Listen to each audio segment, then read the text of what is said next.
ظاہر ہے کہ معنی لغوی کے اعتبار سے یہ جملہ توہین کا ہے، لیکن حضرت علی کرم اللہ وجہ الکریم کو یہ نام سب سے زیادہ پسند تھا۔ اسی قبیل یعنی قسم سے ابو ہریرہ رضی اللہ تعالیٰ عنہ یعنی چھوٹی سی بجلی والا ہے، ذات الطاقین یعنی دو کمر بند والی، یہ عرب کے عرف میں توہین کا لفظ تھا،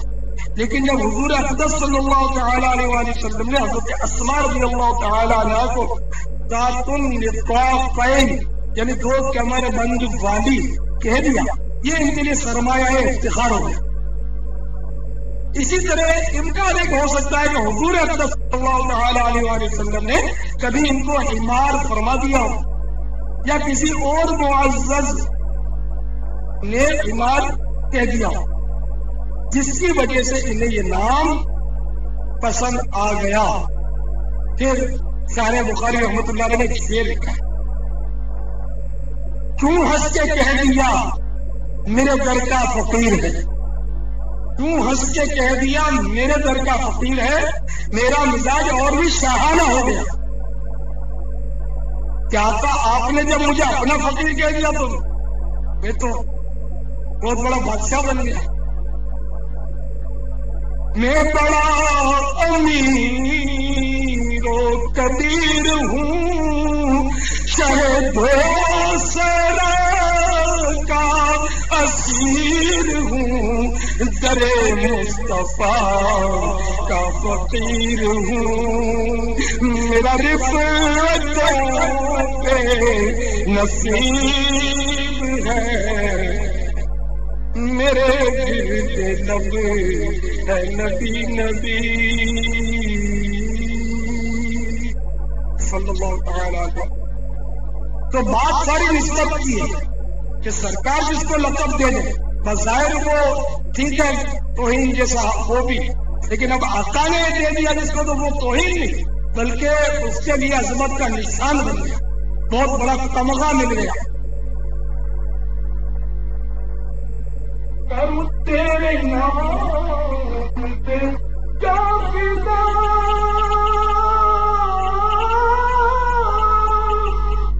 جب سے تو جہاں پتا، یعنی میں کہ تمام میں کہ دستہ لکھوں ہے آقا، میں تو آپ پر میں قربان کروں، پر ایک جان نہیں میں دو جہان قربان کرنے، بلکہ اس سے بھی آگے بڑھا، کروں تیرے نام پہ کیا فدا،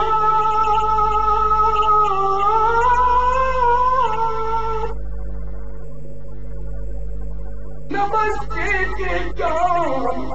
تو جہاں پتا، تو جہاں سے بھی نہیں جی بھرا، تو جہاں سے بھی نہیں جی بھرا، کروں کیا کروں جہاں نہیں۔ اور پھر ہفتے میں دان پارا کی ریاست کا بھی تذکرہ، دان والے روٹی، پارا والے نان پارا تو پارا انعام تھا، میں دبا میں نان پارا کی شان میں روٹی کے ٹکڑے کے لیے تو قصہ لکھوں، میں تو مدینے والے محبوب کے ٹکڑوں پر بنتا ہوں، مجھے کسی کے ٹکڑے نہیں بناتے فرماتے، کروں مدح اہل تو بلدا، دبل پر یہ دولت کی جمع، مدح میں تعریف، کروں مدح اہل تو بلدا، پرس بلا میری بلا،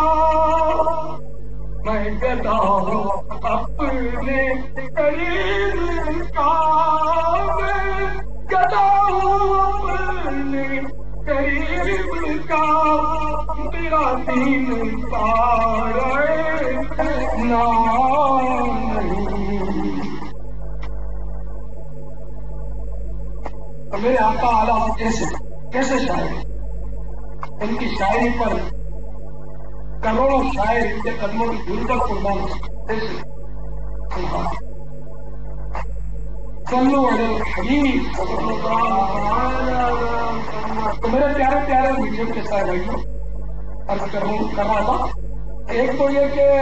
کسی بزرگ نے لقب دیا، سرکار نے لقب دیا، بازار میں گٹیا الفاظ سے، لیکن لقب دینے والے کی عظمت کی وجہ سے وہ ظاہری گھٹیا الفاظ بھی عظمت والے بن جاتے۔ ایک تو یہ صورت۔ دوسرا یہ کہ بندہ خود اپنے لیے کوئی گھٹیا الفاظ کہے، وہ عاجزی کی صورت میں وہ بھی عظمت والے ہوتے ہیں۔ چنانچہ اب اس کی مثالیں میں عرض کرتا ہوں۔ صحابہ کرام علیہم الرضوان نے معاذ اللہ عز و جل بطور ناشکری نہیں، وہ پھر خدا عز و جل سے مغلوب ہو کر اور اللہ قدیر عز و جل کی خفیہ تدبیر سے ڈرتے ہوئے بطور عاجزی کبھی خود کو درخت، کبھی خاک، کبھی پرندہ اور کبھی چوپایا بن کر خود کے لیے یہ الفاظ کے اگر چوپایا وغیرہ بن کر دنیا میں نہ آنے اپنے لیے تشویش کا اظہار فرمایا، کیونکہ جانور وغیرہ کو برے خاتمے کا کوئی خوف نہیں، اسے نزعہ کی سختیوں، قبر کی وحشتوں اور جہنم کی سزاؤں سے واسطہ نہیں پڑے گا، بلکہ تمنا کیا کرتے تھے کہ کاش ہم دنیا میں پیدا ہی نہ ہو۔ یہ بھی نعوذ باللہ اعتراض نہیں ہے، اللہ تعالیٰ پر اعتراض تو کفر ہے اور صحیح کفر ہے۔ اگر وہ اللہ پر اعتراض کرے تو اسلام میں خارج ہو جائے گا، مرتد ہو جائے گا۔ وہ معاذ اللہ اعتراض نہیں بلکہ خوف خدا کی وجہ سے اس طرح صحابہ کرام کے اقوال ملتے ہیں۔ اسی سے ترغیب پا کر کسی نے کہا، کاش کہ میں دنیا میں پیدا نہ ہوتا، قبر و حشر کا سب غم ختم ہو گیا ہوتا۔ تب سنیے ان بزرگوں کے اقوال جنہوں نے عظمت انسانی کا مفہوم قطعاً یقیناً ہم سے زیادہ سمجھا تھا، بلکہ خود عظیم انسانوں میں سے ہوتے۔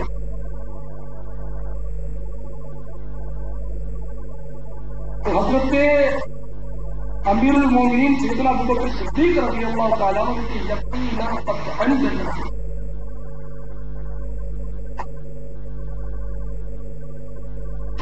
انہوں نے ایک پرندے کو درخت پر بیٹھے ہوئے دیکھا تو